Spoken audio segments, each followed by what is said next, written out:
Welcome to the tutorial on parallel adder, parallel subtractor and look ahead carry adder. In this tutorial, we will be discussing the concept of cascading full adders. Earlier, we have seen that a single full adder is capable of adding two 1-bit numbers and an input carry.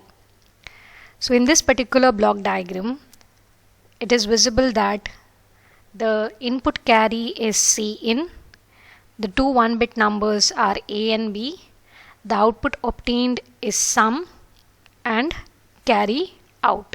So the various combinations of the inputs and the output sum and carry are represented in this particular table.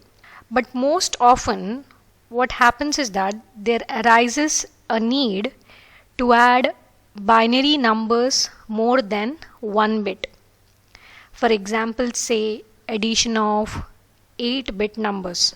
So one approach would be to construct a truth table having 8 variables, that means 256 rows, and performs the addition.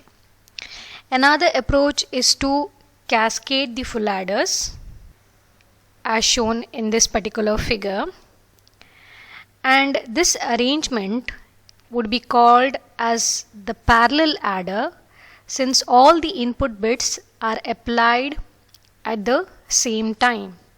So you can see A0, B0, A1, B1, A2, B2 up till AN, BN are all applied at the same time to the circuit.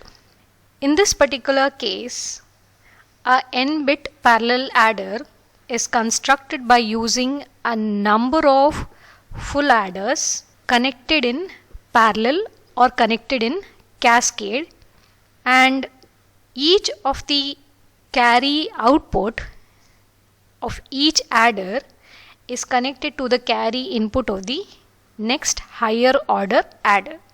So carry output of the first adder is given to the carry input of the second, carry output of the second would be given to the carry input of the third, and so on up till the last stage. So hence we have the name parallel adder or the cascading of full adders. Now coming to the topic of parallel subtractor. Subtraction, as you know, when we perform it on binary numbers, it can be conveniently be done by means of complements. So if we want to subtract A and B, it can be done by taking the 2's complement of B and adding it to A. And the 2's complement can be obtained by taking the 1's complement and adding 1 to the least significant pair of bits. The 1's complement can be implemented by using inverters, and a 1 can be added to the sum through the input carry, which is as shown in the figure. So here you have a 4-bit parallel subtractor wherein you have 4 full adders which will provide you the sum S0, S1, S2, S3, and the carry out of the first adder is given to the carry input of the second, the carry out of the second adder is given to the carry input of the third, and carry output of the third is given as a carry input of the fourth, and so on. We have provided a NOT gate in order to show the complement, and we are going to add a 1. We are going to add a 1 to the sum through the input carry. So if you see here in this particular circuit, you have Cin of the first adder. So this Cin will be equal to 1 because we need to add a 1 to the sum through the input carry. So you need to remember that Cin will be equal to 1 in this case. So with an example, let me explain this. So we have two numbers that we need to subtract, and each of these two numbers are 4-bit. So you have a number and this is the number A, which is 1001, which corresponds to a decimal number 9, and you have 0101, which corresponds to the variable B, and the decimal notation is 5. So when we are subtracting A minus B, what we are going to do is we will take the complement of the decimal notation 5. So when you take the ones complement, 0101 will become 1010, and in order to obtain the 2's complement, what we do is we add a plus 1 here. So that gives us a result of 1011, which is equal to minus 5. So what we are going to do next is we will add 1001 and 1011 to get the end result. So the final answer would be 10100, which is equal to 20 in decimal. So whatever explanation is done for the 4-bit parallel subtractor has been showed using the numerical analysis. That is, we take the 2's complement of the second variable B and add the variable A with the variable B in order to get the result. So clearly we can understand that a NOT gate is being provided for the variable B because we want to take the 1's complement, and in order to obtain the 2's complement, what we are doing is we are making this Cin to be equal to 1. So that will make or ensure that plus 1 is added. Next is parallel adder and parallel subtractor. So in this particular circuit, the addition and the subtraction operations are combined into a single circuit with one common binary adder, and this is being done by including an exclusive OR gate with each full adder, which is shown in the figure. So you have exclusive OR gate connected to each of the full adders, and the mode input M controls the operation of the circuit. When M is equal to 0, the circuit will function as an adder, and when M is equal to 1, the circuit becomes a subtractor. So each of these exclusive OR gate will receive input M and one of the inputs of B. So when M is equal to 0, we have B XORed with 0, which is equal to B itself, and the full adder will receive the value B, and the input carry will be equal to 0, and the circuit will function as a adder and perform A plus B. When M is equal to 1, we have B XORed with 1, which is equal to B bar, and Cin will be equal to 1. So the B input will be complemented and 1 is added at the input carry, and as we have seen earlier, this circuit will perform the operation A plus the 2's complement of B, which is actually equivalent to performing A minus B. Moving on, next is 4-bit adder, parallel adder or ripple carry adder. This particular circuit that we saw, this is also a 4-bit parallel adder and a 4-bit parallel subtractor, whereas this particular circuit that we are going to discuss is clearly a 4-bit adder circuit, also called as a parallel adder, also called as ripple carry adder. Now, the name ripple carry adder has come into picture mainly because this parallel adder has a carry out at each particular stage. You can see that there is a C1 here, C2 here, C3 here and C4 here. So the carry output of each of the full adder stage is connected to the carry input of the next higher order stage. So therefore what happens is that The sum and the carry outputs of any stage cannot be produced until the input carry occurs. So for example, unless and until you get C3 output to be available at the input for this particular full adder, you cannot produce the output. And this will lead to a time delay in the addition process, and this is known as the carry propagation delay.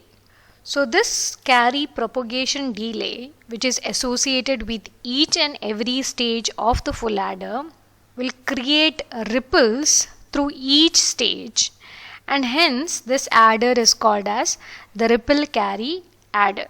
And this phenomena arises due to the propagation delay in the gates in each stage. So in general, the correct carry input to the nth stage will only appear after the addition is completed in all the previous n minus stages. So as seen, if you want the carry input at this particular stage, the addition has to be completed for all the previous stages, then only it is possible to obtain the correct result. So this total delay time will be computed as the number of stages in the adder plus the carry input and the carry out propagation delay time. So let us look into more detailing of the propagation delay in the gates to understand this concept better. If you look at this particular waveform, you can see that I have drawn the input waveform and the switching from low to high occurs instantaneously at time t0. Similarly, the switching of the input signal from high to low occurs instantaneously at time t2. Whereas when you come to the output and there is a change in state, the switching from high to low takes a duration of t0 to t1, and this is represented as TPHL. Similarly, when you change the state for the output from low to high, the change occurs very slowly, and this particular duration is called as TPLH. So TPHL is the propagation delay from the output high to low, that is the delay between the input and the output voltage levels as the output changes from logic 1 to logic 0. And TPLH, that is the propagation delay from the output low to high, is the delay between the input and the output voltage levels as the output changes from logic 0 to logic 1. So if you observe, we take the average value in the case of the propagation delay in the gates. That is why we have mentioned this to be the 50% value. So you can see that the average is taken between these two propagation delays. So moving on, by applying this similar concept to our full adder, that is cascaded. So let us assume that the full adder is realized using the XOR gate, AND gate and the OR gate. So you know that full adder will make use of two XOR gates. We have two AND gates and we have an OR gate. So here are the different parameter values for the AND gate, OR gate and the XOR gate. So among these parameters, we are going to use the TPLH for the XOR gate, and I am going to use 6 nanoseconds for the AND gate, and I am going to use 5 nanoseconds for the OR gate.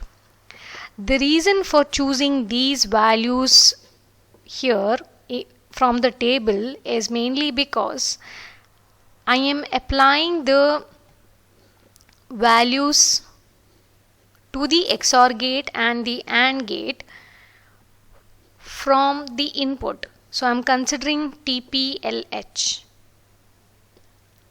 Whereas if you look at the OR gate, it is the output of the AND gate which is applied to the input of the OR gate. So that is why I am considering TPHL, high to low, whereas here it is low to high.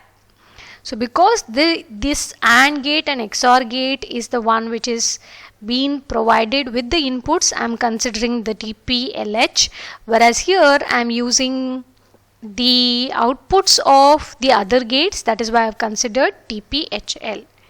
Now let me explain you how I have obtained the propagation delay values. Now whatever values of AND gate, XOR gate and OR gate that I have considered, I have mentioned here. So for XOR gate I am using 8 nanoseconds, here it is 8 nanoseconds, for AND gate 6, and for OR gate it is 5. Now if you look at this particular XOR gate, what we have is, we have the data inputs A and B, and these data inputs A and B will take 8 nanoseconds to produce the output. Then we have another XOR gate, and the input to this particular XOR gate is from Cin. So that is why I have considered again 8 nanoseconds, because it is having an input which is being provided. So that is why it is considered with 8 nanoseconds, and 8 plus 8 will give me 16 nanoseconds. So the propagation delay from the data inputs A, B and Ci to the sum output is equal to 16 nanoseconds. Whereas when I come to this particular lower portion, so here this AND gate actually takes 6 nanoseconds, this takes 6 nanoseconds, whereas this will take 5 nanoseconds. But if you observe, from the carry input this AND gate would take 6 nanoseconds, but you also have an XOR gate which is being connected to this particular input. So the output of that is 8 nanoseconds. So the majority of the time taken in this particular case will be equal to 8 nanoseconds. So in total we have 8 nanoseconds plus 6 nanoseconds plus 5, which will give us 19 nanoseconds. So the propagation delay from the data input ABC to the carry output would be 6 plus 8 plus 5. That is 19 nanoseconds, and this mainly becomes 8 nanoseconds because of the XOR connection being involved here. If it was a direct connection from the input to this particular AND gate, then we could have considered this to be 6 nanoseconds, whereas here, because we have the input from the XOR gate, we have to consider the highest time delay, that is 8 nanoseconds. Now moving on to this concept of propagation delay in the parallel adder, which we have seen just now. We have seen that each of them provide 16 nanoseconds and 19 nanoseconds. So when you come here, you can see the 16 nanoseconds provided by the sum. Here this is 19 nanoseconds. So this 19 nanoseconds comes as a carry input to the second full adder, and this 19 will be applied to the AND gate, and then you have 6 plus 19 plus 5, which will give you 30 nanoseconds, whereas for this particular XOR gate you are having 8 plus 19. So 8 plus 19 is equal to 27 nanoseconds. So sum is 27 nanoseconds and this is 30 nanoseconds. Again this 30 nanoseconds proceeds here. So here 30 nanoseconds plus the 8 nanoseconds will give you 38 nanoseconds, whereas in this case 30 nanoseconds plus 6 plus 5 will give you 41 nanoseconds, and this 41 nanoseconds plus 8 will give you 49 nanoseconds, and from here you have 41 plus 11, that is 52 nanoseconds. So the total propagation delay for a 4-bit adder will be equal to 52 nanoseconds based on the parameter table that we have seen. Before we proceed, we have understood that in the parallel adder, the effect of propagation delay is more and more prominent as the number of bits increases. So the carry at the given stage would be available only after the carry of the previous stage has been generated, and the carry generated by the full adder in the LSB stage must propagate through all the intermediate adders till it reaches the MSB adder. Now we need to see if it is possible to achieve the sum and the carry output of any stage by not depending on the results of any previous stages. Then we can eliminate the ripple effect and speed the addition process rapidly. So for that we make use of a look ahead carry adder. So here let me consider the carry equation, which is given by Ci plus 1 equal to AI into Bi plus Bi Ci plus AI into Ci. In general, if I have to tell, the carry is equal to AB plus BC plus AC.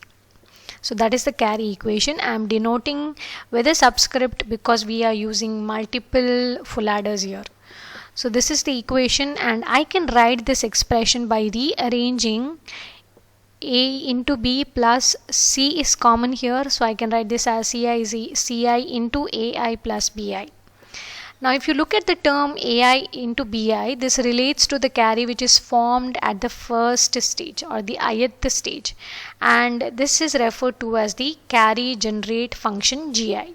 So I can write Gi to be equal to AI into Bi. And the term AI plus Bi relates to the carry Ci generated at the previous stage, and thus this can be referred to as the carry propagate function Pi. So you have carry generate function, which is Gi, numbered as equation number 2, and you have a carry propagate function Pi, which is numbered as equation number 3. If you observe both the Pi and Gi, these are functions of only the parallel inputs Ai and Bi. So if you compare equation 1, 2 and 3, I can write the carry equation as Ci plus 1 is equal to Gi plus Pi into Ci. So now let us look at the carry generated at every stage of the 4-bit adder, and by setting I is equal to 0 in this equation 4, we get C1 to be equal to G0 plus P0 into C0. For I is equal to 1, we get C2 to be equal to G1 plus P1 into C1. And if we substitute for C1 from equation 5, we get C2 is equal to G1 plus P1 into G0 plus P0 into C0. So C2 will be equal to G1 plus P1 G0 plus P1 P0 C0. This is equation number 6. So according to equation numbers 5 and 6, we obtain C1 and C2 to be functions of only the parallel inputs and C0.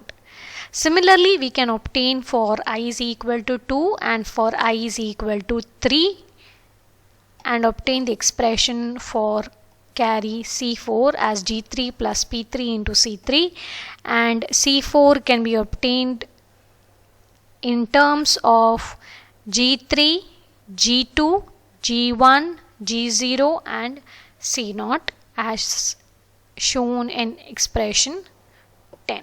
So the Boolean expressions for C1, C2, C3 and C4 that we have just seen are functions of only the parallel inputs and C0. That is the first carry, which can be implemented using gates and the carry required at each stage of the parallel adder can be made available simultaneously, thereby increasing the speed of addition. So let us look into the block diagram of the look ahead carry. So you have a look ahead carry generator, you have the adders, then you have the C0 which is being provided, and you have different carries which are generated at each and every stage. So as an example, I have taken the Ci input carry and the augment A and addend B. The sum is being performed and Ci plus 1 is being generated. So you can see 1 1 is 1 0, so you have a 0 here and you have a 1 here. Then you have 1 1, then you have an addition 1 here, so you have 1 1 is equal to 0, but plus 1 will give you a 1, again a carry here, so you have 0 0 plus 1 will give you a 1. Then you have 1 0 which is equal to 1, and this is 0. So the output carries will be 0 0 1 1 in this case. Now coming to the implementation of the adder block in the look ahead carry adder, which is as shown in the figure, you can see that the expressions can be written for C1 to be equal to G0 plus P0 into C0, C2 to be equal to G1 plus P1, G0 plus P0, P1 C0, and you have C3 and C4 being implemented.